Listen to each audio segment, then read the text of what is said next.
我们来进入到我们的第3部分啊，就是关于应对畸形的一些建议。首先第一问啊，就是说如果在孕期发现了胎儿有畸形，应该按照什么样的流程去处理？就一旦发现了有畸形的这个迹象啊，首先第一步要去有资质的医院再做一次详细的超声，甚至可能需要做胎儿的心脏彩超或者是 MRI， 来进一步的明确到底是什么样的畸形，有多大的范围，有多严重。原来还需要更专业的检查来确认。对，没错。然后医生会根据这个畸形的具体的情况来建议你做一些遗传学的检测，来帮助查找原因，也会组织多学科的团队来进行会诊，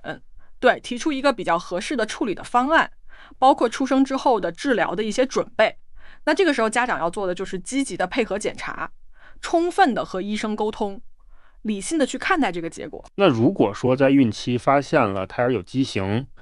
大家在做决策的时候有哪些原则是需要特别注意的？遇到这种情况其实没有一个统一的答案，就必须要结合这个畸形的具体的情况，对孩子将来的影响，然后治疗的可能性，以及家庭的实际情况来综合的去考虑。对，有些严重的畸形可能医生会建议终止妊娠，但是如果说这个畸形是可以治疗的，或者说对生活影响不大的，那可能继续妊娠也是一个合理的选择。就是说还是要具体问题具体分析。没错，就是医生会把所有的情况都给你讲清楚，然后最终的决定权还是在家长手里。那这个时候多跟家人沟通，多了解一些信息是非常有帮助的，同时也要了解相关的法律规定，对，保护自己的权益。就是说在孕期如果发现了胎儿有畸形，那孕妈妈在日常的生活和心理上要注意些什么？首先就是情绪的调整吧，这个是非常重要的，因为你如果过度的焦虑或者说压力很大，其实对宝宝也不好。那这个时候你可以找家人聊一聊，或者说找专业的心理咨询师帮你。然后生活习惯上需要做哪些调整？作息要规律，然后饮食要均衡，补充叶酸和维生素，